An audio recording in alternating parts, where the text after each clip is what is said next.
আসসালামু আলাইকুম। দর্শক, আজকে আমি আপনাদেরকে দেখাবো যে সোয়েটারে হুল এবং বাটন কিভাবে অ্যাটাচ করা হয়। চলেন আমরা ভিতরে যাই। তো এই হচ্ছে হুল মেশিন।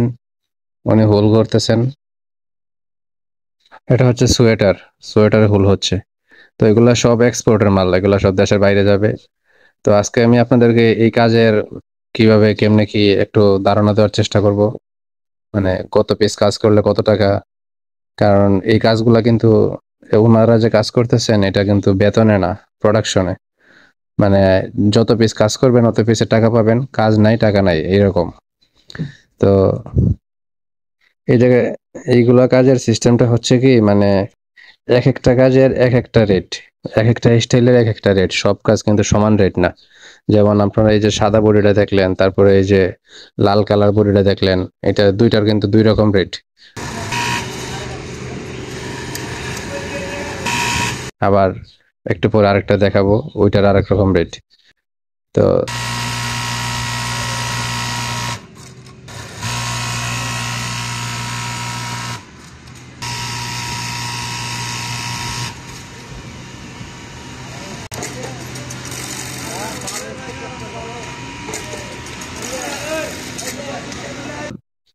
যেই রকম রেটই হোক, মানে যদি সময় কম লাগে একটা কাজে তাহলে এটার রেটটা একটু কম, আর যদি সময় বেশি লাগে তাহলে রেটটা একটু বেশি।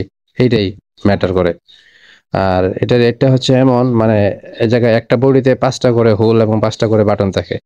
তো একটা হোলে পার রেট 40 পয়সা পার হোল। এটা 5টা হোলে আসতেছে আপনার 2 টাকা। তো সারাদিনে দেখা গেল কি, যদি 700 পিস বা 800 পিস কাজ করা হয় তাহলে 1500-1600 টাকা হাজিরা অনায়াসে আসে। যদি 1 মাস টানা কাজ করা হয় তাহলে দেখা গেছে মাসে 30,000 প্লাস অনেকে স্যালারি তুলতে পারে। আর ওনারা যে কাজ করেন এটা কিন্তু মাসিক বেতন না, এটা সাপ্তাহিক বিল দেয়। প্রতিদিন খোরাকি আছে 200 টাকা করে, আর সপ্তাহে বিল দেয়। এবারে যে দেখা গেছে অনেকের 7,000 10,000 এরকমও আসে, কাজ অনুযায়ী যে যেরকম কাজ করে ওই রকম। তো যদি আপনাদের এই হুল বাটন কাজ সম্বন্ধে বা সোয়েটারের কাজ সম্বন্ধে কোনো কিছু জানার ইচ্ছা থাকে তাহলে অবশ্যই কমেন্টে বলবেন, উত্তর দেওয়ার চেষ্টা করব।